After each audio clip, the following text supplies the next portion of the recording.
નમસ્કાર દોસ્તો, વિડીયોમાં ફરી એક વખત તમારું સ્વાગત કરું છું.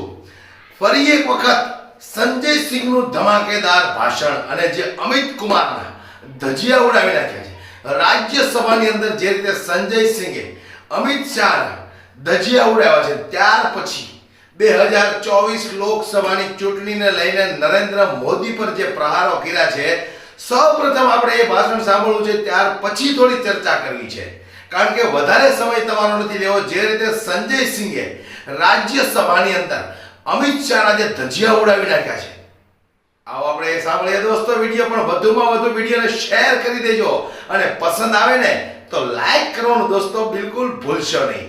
જે રીતે સંજય સિંહે રાજ્યસભાની અંદર અમિત શાહના જે ધજિયા ઉડાવ્યા છે, એ વિડીયો સૌપ્રથમ આપણે જોવાનો છે. ત્યાર પછી લોકસભા 2024 ની ચૂંટણીને લઈને નરેન્દ્ર મોદી ઉપર જે રીતે આકરા પ્રહારો કર્યા છે, કેજરીવાલ જે રીતે 50 દિવસ જેલમાં રહીને આવ્યા છે, ત્યાર પછી સંજય સિંહે નરેન્દ્ર મોદીને શું કીધું છે, આવો આપણે એ બંને વિડીયો એક સાથે જોવા છે દોસ્તો.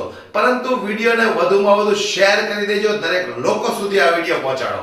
एक दिन में 9 FIR मेरे खिलाफ उत्तर प्रदेश में हुआ, 9 FIR। लेकिन कल जब आप सत्ता में नहीं रहेंगे, मेरे वाक्य को याद रखिएगा, 20,000 करोड़ रुपए नीरव मोदी लेके भाग गया। आप वो करना नहीं चाहते, आपको पकड़ना है विपक्ष के नेताओं को, और शिवसेना वाले हमारे संजय रावत भाई बैठे हैं, ये अगर विकास करने में लग गए तो बड़ी मुश्किल हो जाएगी। महाराष्ट्र रोज रोज जाना पड़ेगा आप लोगों को। कानून के दुरुपयोग की अगर बात करें मान्यवर, एक दिन में 9 FIR मेरे खिलाफ उत्तर प्रदेश में हुआ, 9 FIR। कृपया बिल पर बोले। राष्ट्रद्रोह का मुकदमा लिखा इन लोगों ने, राष्ट्रद्रोह का मुकदमा 21 मुकदमे लिखे। आप आज खुश हो सकते हैं, खुश होइए, कानून बनाइए, आपके पास संख्या है, आप बनाएंगे। लेकिन कल जब आप सत्ता में नहीं रहेंगे, मेरे वाक्य को याद रखिएगा, इन्हीं कानूनों का आपके खिलाफ दुरुपयोग होगा। जैसे आपातकाल का रोना आज तक रो रहे हो ना आप, ऐसे ही रोना रोगे जब यही कानून आपके खिलाफ होगा। और मैं एक चीज और कहना चाहता हूं मान्यवर, आप सारी जानकारी रख लीजिए किसी अपराधी के बारे में, उसके बाद वो भाग जाता है हिंदुस्तान छोड़ के।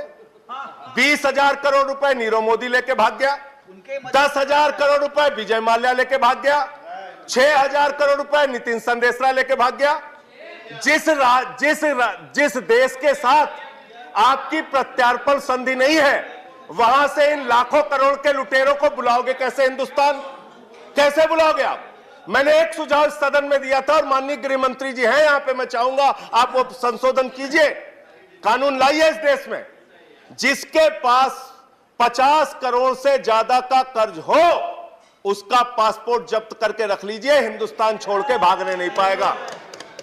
आप वो करना नहीं चाहते, आपको पकड़ना है विपक्ष के नेताओं को बिल पर। लेकिन एक बात, अच्छा एक बात बोलते हैं। एक बात और कह रहा हूं मानवर, एक बात कह के खत्म कर रहा हूं अपनी बात। जितना समय उतना तो बोलने दीजिए, बोलिए प्लीज। जितना समय उतना तो बोलने दीजिए। बोलिए आप। ये इस बिल से कुछ करेंगे नहीं करेंगे मान्यवर, सबका साथ सबका विकास जरूर करेंगे, सबका विकास करेंगे।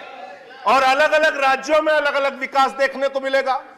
गुजरात में किसी टीएमसी वाले नेता पे FIR होगी तो गुजरात में विकास करेंगे। अब बंगाल में टीएमसी वाला नेता इनके खिलाफ मुकदमा लिख देगा तो वहां इनका विकास होगा। पूरे देश में एक दूसरे का विकास करने में लग जाएंगे। और शिवसेना वाले हमारे संजय रावत भाई बैठे हैं, ये अगर विकास करने में लग गए तो बड़ी मुश्किल हो जाएगी। महाराष्ट्र रोज रोज जाना पड़ेगा आप लोगों को, रोज जाना पड़ेगा। धन्यवाद संजय सिंह। आम आदमी पार्टी की भी सरकार नहीं है पंजाब में। धन्यवाद संजय सिंह। इन झगड़ों में मत पड़ो। धन्यवाद। ऐसे एक दूसरे राज्यों में FIR होती रहेगी, आप लोगों को बुलाया जाता रहेगा। धन्यवाद। सारे काम इसी में लग जाओगे, देश का विकास करोगे। शिक्षा पे काम करो, स्वास्थ्य। धन्यवाद सर, खत्म कर रहा हूं, सबको 5-5, 10-10 मिनट दिया आपने। प्लीज धन्यवाद। मुझे आप एकदम नहीं बोलने दे रहे। नहीं आपको सर, ये न्याय नहीं है मेरे साथ। प्लीज, ये मेरे हाथ में नहीं है। मैं खत्म कर रहा हूं सर, मैं खत्म कर रहा हूं। मैं सिर्फ ये कहना चाहता हूं, आप ये झगड़े लड़ाई की राजनीति छोड़ के कुछ ऐसा काम कीजिए जो लगे कि आप न्याय दिलाना चाहते हैं। करोड़ों केसेस पेंडिंग है इस देश में, धन्यवाद। करोड़ों केसेस। और माननीय प्रधानमंत्री जी ने इसी सदन में कहा था, फास्ट ट्रैक कोर्ट बना के हम न्याय करेंगे।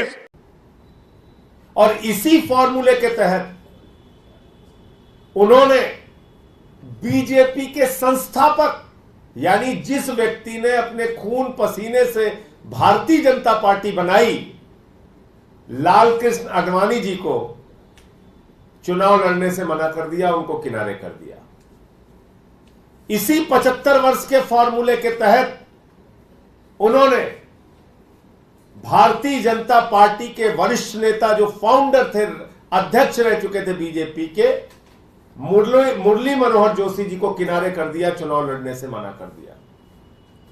इसी फॉर्मूले के तहत यशवंत सिन्हा जी जो पूर्व केंद्रीय मंत्री हैं, उनको रिटायर कर दिया गया। इसी फॉर्मूले के तहत लोकसभा की सम्माननीय अध्यक्ष रह चुकी सुमित्रा महाजन जी को किनारे कर दिया गया और बहुत सारे सांसदों का टिकट देश भर में काट दिया गया।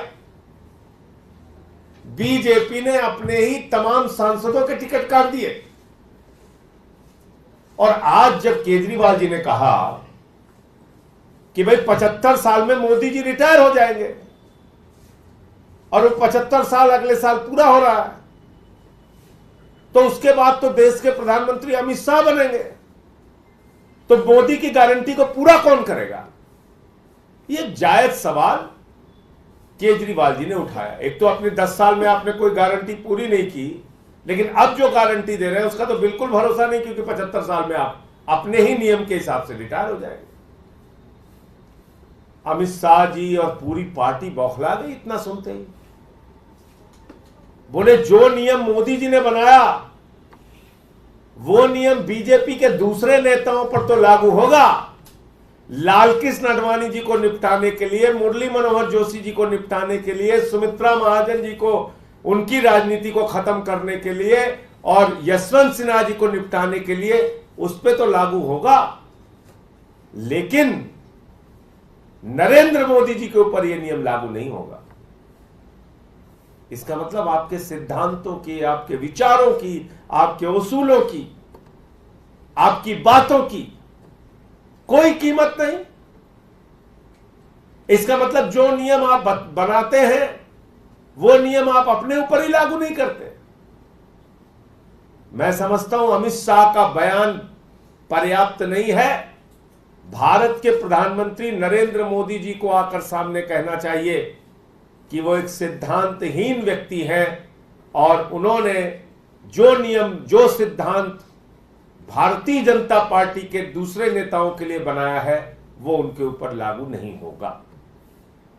यह स्पष्ट करना चाहिए प्रधानमंत्री जी को, क्योंकि तुरंत मैं देख रहा हूं अमित शाह जी भी बोल रहे हैं, नड्डा जी भी बोल रहे हैं।